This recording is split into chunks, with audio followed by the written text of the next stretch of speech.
Hello, ladies and gentlemen. This is the Gentleman Scholar, Gary. Enjoy those watermarks over my head. That's from the dishwasher, like, freaking exploding 2 or 3 years ago. We just haven't gotten around to painting it because I'm lazy, and we never come down here. And in the zero room, I'm with a little gent called Willie, who I don't know if you can see here. Probably not. Yeah, you. And he's all comfortable in his little spot there. His little comfort zone extends to his like about an inch around his own body, and that's pretty much it. All right, kid? Oops, excuse me. Anyway, yeah. Long story short, Bill and I have adopted a new cat, and his name's Willie. And we went looking around. He was our third try, and he's blind in one eye. I know, I guess he got the name from One-Eyed Willie from an 80s movie called Goonies, which I saw once and I absolutely hated. You'd think I'd love it because I'm an 80s child, and I don't know. Different reasons, I guess. Is way too schmaltzy, Spielbergian type things. I don't know. Guess I wasn't into it. But anyway, that's where he got his name, so we just shortened it to Willie. And so the last couple days, we brought him here. Well, first of all, we took him into the acquaintance room at the Stratum. And he's playing now. At the Stratum Animal Shelter. And the trip's about like 30 miles from here. So we just put him in the room. And he was kind of spent his time in the corner. But when you start playing with him, with one of these babies here, he started purring and started being all playful. So that means he's not like completely socially maladjusted. And my whole goal today is to basically get him out of his place of hiding today. And he's been in this room, the zero room, for those of you who don't know. Play with it a little more, kid. That's it. The zero room is pretty much I ripped it off from Doctor Who, by the way. A lot of people roll your eyes and say, of course you did. But all the zero room is in Doctor Who is a place of peace and regeneration, peace and calm, cut off from the rest of the universe so that the Doctor could relax right after a very traumatic regeneration. But in my particular zero room, you've got everything here. You've got, oh lordy, you've got books, of course, about pretty much everything I'm interested in. You've got books about the Brits over here. There's some on France. The British, our special relationship with the British Empire. And then we go over to Scotland, that entire area over there. And of course, history, that kind of thing. See those things in plastic right there? In a British news shop, they'll put out some special programs, basically a special issues of whatever. In this case, it happened to be World War II, and as you can see, they put out a bunch, so I had to go over there and keep collecting it from time to time. Up top is my time travel shelf. I'm obsessed with time travel.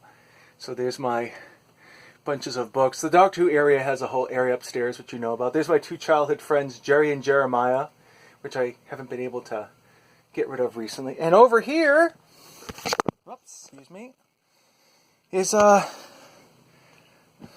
Ronnie. Bring him up here. Yes, I know I've got powder on my shirt. It's not cocaine or anything. Ronnie, a Who Cares bear. I had to do a project in mass media class in high school. And might I add, that was probably the most valuable class I ever took as far as making sure shit doesn't get in my head, or at least too much shit. Advertising and all their bullshit of what works, how they get you to buy stuff. We're talking, the You Deserve It gambit. Yeah, I hear ya. Don't worry, I haven't forgotten you there. I see those little shark ears. Say hi to Willie. No! Yeah, he's timid. So you've got, okay. It's stuff like subliminal advertising, that kind of thing. Every single trick that Madison Avenue has to get you to buy stuff and get you to think that you're making your life better by buying happiness, and we know it's not working because buying stuff doesn't make you happy. I'm currently reading this book called Affluenza, or finishing it off, and it deals with that very thing, affluenza. And you can make more money, buy more stuff, but it's not going to really help you at all to be a happier person. to save you from reading the book, I would highly recommend seeing a movie called Fight Club. That movie deals with its own stuff, but that's definitely one of them. Having too much stuff that means nothing, that makes you feel like a zombie, which makes you seek some kind of other meaning somewhere else that may not necessarily be healthy for you. And in this case, in this movie's case, this guy gets addicted to self-help groups. Because people crying for his false story about having testicular cancer or whatever, it makes him feel alive because it seems like someone cares for him. When it's bullshit, it's just a bullshit story. But okay, just give you a little tour here. This is like, these are the graphic novels, $60 word for comic books that I haven't actually read yet. I'm getting to them. Comics I have read, which I have to file at some point. Going up here, the top of the shelf, you have the science fiction shelf. Got the Narnia. I've never read Narnia. I know it's sinful, but on the very top there are audio programs with people from like Mako York and everything else. The cream of British thespians like contributing. I think Patrick Stewart's also in it too, but I found that at a Savers down in Massachusetts. Second shelf is music. Music magazines like Q Magazine, The Word Magazine, which was my favorite before it got canceled, Mojo Magazine, Uncut, and as you can see towards the end, I'm like kind of jamming them in there in case they fit. Just miscellaneous stuff here, cartoons, humor. There's pretty much my Lord of the Rings section. You can see they're right by the Flash and Supergirl and Oz. Right by that's kind of horror right there by the Superman and Batgirl. You get the idea. Like my friend Allison would say, "Gotti, it's a load of bloody shite." But whatever blows your skirt up. Yeah, and these last two shelves here are basically, comics and books on comic history. And let's flip the thing around. And in this room, I've kind of made the Zero room like a little acclimation room for Willie. There's his Buddha box, his kitten food and his water, some that's on the rug there. The carrier that we took him in, Nora used to be in there. There's my bureau for my clothes. Miscellaneous books on religion. Up there, yes, I actually do have books on religion. And these are films, DVDs, that a lot of them I'm going to go through because obviously I don't watch them. If you don't watch stuff, then just purge it, That's one of the antidotes to affluenza type thing. And to the right there, you see a lot of stacked up pile of paper. Those are burns that I've done from movies when I used to have Netflix. And yes, I burn movies, but I don't do that anymore. Like I said, basic TV shows that I'll dip into from time to time. Yes, there you go. Martin, there's your Cyberman head right there, right next to my Doctor Who scarves. And my notebooks and everything like that. So, it kind of looks like my frustrated artist's mind in here. And over there, I'm not going to give you too much of a close-up, is a picture of me on the front of a 747 back when I was dressed in burgundy and fawn, working for Northwest Airlines once upon a time. And God, how young we looked back then. I don't know if you can even see it, and I'm too lazy to get up and show you, but I am, 4th from the left, leaning on the first class tail. I never worked. I guess it was, I don't know, it was like the tippity toppest class you could have. I don't know, but it was there, but I'm like 4th from the right, and we're just posing. I guess some passenger wanted to take our picture. He actually thought of us as human beings and wanted to take our picture. And send it to us for some reason, whatever. But anyway, I just wanted to say hello. It's been about a week since I did my last video with the, from the hospital. The only really different, I've made progress. I hurt a lot less. I can actually make it up and down the stairs now. Without being too winded. That heart thing's going to be looked at I believe, the 3rd of April, and I have to go back for a follow-up on the 27th for my hernia thing. The bruising is gone, but there's still very, very crampy. There's still some crampy, gurgly pains down there while the body heals, but it doesn't hurt. I can actually get up of my own accord if I want to. Go up and down the stairs a few times before I have to start using the stair lift. That's really pretty much it. Like I said, we adopted a cat, so now I have to. Things have kind of slowed down a bit, so I can basically sit here after I close off with you. I'm going to sit here and put some music on the smartphone and sit here writing some letters. I've got some letters to write out, and maybe read a book. Gee, I don't know. Do I have enough reading here? And that's pretty much all. That's it. It's one of those Sundays where we don't plan to do anything. And as we get older, there's less and less time for that sort of thing. Make no mistake, time is a precious resource. While I have you guys here, and I'm not only 11 minutes in, I'll say, saw a movie. Went hunting around for Redbox. Redbox is a automated disc movie rental service that that basically in the age of Netflix came out. So if you wanted to go out there and rent out a physical disc of something to watch, you could.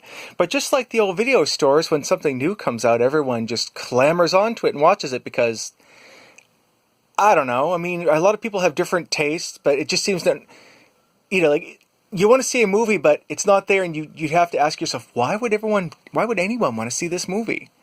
I mean, but I guess a lot of people do. I guess they just want to try new stuff. People want to be entertained. And the movie I wanted to see was Jumanji: Welcome to the Jungle. It's I guess a sequel / reboot of the original Jumanji with Robin Williams, where he got sucked into a board game. And it basically was another dimension reality from which he was trapped there for 40 years. I liked it back in the day. I was surprised by how much I liked it. I was like, whatever, Robin Williams. I like Robin Williams, but I don't think much about his acting chops. But this movie changed my mind. So now we've got this movie with the 4 following actors' personalities. Dwayne Johnson, The Rock. I remember seeing him in an episode of Star Trek Voyager, of all things, one of his first appearances. Jack Black, comedian / rock god emulator. I've always loved, even though I know that probably in real life he's probably a jerk, but I mean, I've always loved his screen persona, so I've got plenty of time to see whatever movies in. So see High Fidelity if you haven't. It's about a failing record store that he works in. Kevin Hart, black comedian, very funny guy. And last but not least, I want to say Gillian Anderson, but it's not her real name. Her first name is Gillian. I will say that she played Amy Pond on Doctor Who. Of course she did! The redhead, the very sexy Scottish redhead lassie, is in this movie, and I'm glad she's got a career going on in Hollywood. She was in a movie called Oculus. She was also in a movie. She was also in the 2 Guardians of the Galaxy movies, covered in green makeup and bald. But hey, it's Amy Pond, one of my favorite companions from Doctor Who, and I want to see the movie. And apparently, Jumanji: Welcome to the Jungle has been holding its own against Black Panther. The Marvel superhero juggernaut phenomenon, which is basically worth the hype, I would say. If you're into superheroes and good storytelling, and you could do worse than see Black Panther. I'll definitely add it to my collection. But yeah, I wanted to find that. I haven't even gotten to the movie I'm going to talk about yet, but thanks for letting me. Blah, blah, blah, blah, blah. Bless you, hon. Husband sneezing up there. So instead, since Jumanji wasn't there for my second attempt at trying to rent it, I picked up I, Tonya, which is about Tonya Harding. The whole Tonya Harding /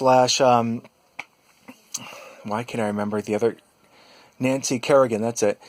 The whole Tonya Harding / Nancy Kerrigan incident that took place back in the mid-90s. And, bless you, hon. Man, he sneezes. But there's basically a very lo-fi, indie feeling documentary and accounting of the whole Tonya Harding incident. And no one's saying that it's definitive or it's what really happened or anything like that. But it's packed with great performances. It has a very, very gritty depiction of poor white trash 70s living that Tonya Harding was desperately trying to claw herself out of so she could achieve some fame because she loves skating. But she wanted to do it on her own terms, basically smoking, swearing, drinking, tough girl talk. She wanted to be real for herself. She wanted to take a bit of that with her into this. So even though, and there's plenty of blame to go around here for why this whole thing went off the rails, but she basically, in a world that wants princesses and pretty women, like skating around like Disney princesses out on the ice. Tonya Harding was basically out there, like, killing it with ZZ Top tunes and the dresses of her own design, which were considered, so gauche by the skating community because, it was just trashy, poor white trash. But anyway, this story basically, talk about being set up to fail. That's all I'm going to say. I mean, talk about growing up in an environment where you're set up to fail, and even when you're succeeding, people who are trying to help you are doing it in very unhealthy ways. And it's just it's a good watch. I highly recommend it. It's a fairly slow movie, and I can't remember the actress, but the actress playing her mom is just amazing. And very tough mom, and a totally dysfunctional family relationship. And, my heart goes out to anybody like that because they're doing the best they can. Mother, daughter, everything else. They're just doing the best they can with what they were taught, and what they were taught was just frickin' broken. That's all. I highly recommend seeing it. I rented out 2 movies. The other one was Justice League. I've got to see it, even though it's going to be torturing myself because I know it's probably going to be a dog's breakfast, as you Brits like to say. But being a superhero fan, again, just take a look around. I kind of have to see it because I avoided seeing Batman vs. Superman for the longest time, and it turned out to be exactly what I thought it was going to be. And something tells me that this is going to be the same thing because it's the lowest, not that money is the only indicator for a movie, but it was the lowest grossing DC Universe movie ever released. And Wonder Woman was the highest grossing because guess what? They had her acting like a hero. There's hope in that movie. There's empowerment in that movie. And I have a good friend of mine who thought it was going to be all PC, grandstanding PC propaganda. No, it's not. They wrote Princess Diana of Themyscira. Truly, they wrote true to the character's origins. And everybody loved it, and rightfully so. It's right up there with the original Superman the movie and the better Marvel movies. And if you even have any glancing interest in superhero movies, you put that on your shelf with pride. Batman and Superman, not so much. But again, I guess it depends what you like. So, I'll be watching Justice League. I'm sure my husband's going to fall asleep during it, because I'm not expecting much from it myself. But who knows? Maybe it'll turn out to be a fairly decent movie. It's got Gal Gadot. Excuse me. My turn to sneeze. It's got Gal Gadot as Wonder Woman in again, so it can't be totally sucky. But anyway, I just wanted to say hello, give you an update, and for those of you who are my Facebook people, thank you for putting up with my lightheaded pop cultural rants a couple days ago. I was exerting myself a little too much, and I was getting lightheaded and just basically didn't care what anyone thought or felt, blah, blah, blah. And since all you friends of mine are kind of following me around on Facebook, I thought I'd just sort of make these very pithy pop cultural observations, some of which landed, some of which didn't. But that's okay. That's what this chicken shit version of stand-up comedy called Facebook is all about. Anyway, I'm going to call it. It's going on 19 minutes. I've taken up enough of your time. I'm going to post this on Facebook and on my YouTube channel. And if you don't feel like watching 20 minutes worth of film, but you want to get the whole thing, do what I do sometimes. I have many dear friends on Facebook. YouTube that I listen to. I put it on while I'm doing something else, like when I'm writing a letter or cruising around on Facebook, because I want to basically get the whole gist. And if something sticks that I want to hear more about, I'm gonna. My ears are going to perk up. I don't like picking and choosing. I kind of want to do the whole thing. But anyway, 19 minutes, 58 seconds. time to go. All the best to you. Enjoy your Sunday morning, afternoon. What's going on? It's afternoon now. Take care of yourselves, and we'll speak soon. Bye.